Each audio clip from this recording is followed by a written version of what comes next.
রবীন্দ্রনাথ ঠাকুরের সাহিত্যকর্মে সর্বজনীনতা সকলের কাছে সামনে জীবন্ত করে তোলা এবং নৃত্যের ভাষায় তার অমর সৃষ্টি প্রকাশের লক্ষ্য নিয়ে হয়ে গেল বেঙ্গল ইন মোশনের দ্বিতীয় আয়োজন টাইমলেস ট্যাগর।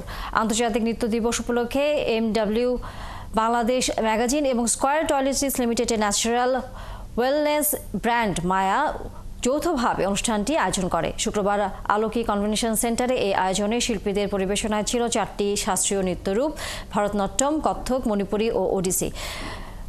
তুলে ধরা হয় রবীন্দ্রনাথ ঠাকুরের সাহিত্যকর্মের সাথে দক্ষিণ এশিয়ার ঐতিহ্যবাহী নাচের মেলবন্ধন এবং শিল্পের সৌন্দর্য। অনুষ্ঠানে বক্তব্য রাখেন স্কয়ার টয়লেট্রিজ লিমিটেডের ম্যানেজিং ডিরেক্টর অঞ্জন চৌধুরী। মঙ্গলবার রাতে 10:30টায় মাছরাঙা টিভিতে অনুষ্ঠানটি সম্প্রচারিত হবে।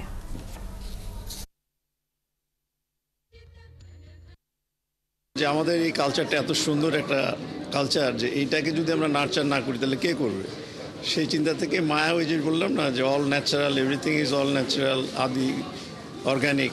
তো এই আমাদের নাচটাও কিন্তু তাই, এবং সেই চিন্তা থেকে আমরা এটার সাথে জয়েন্ট কোলাবোরেশন আমরা করি।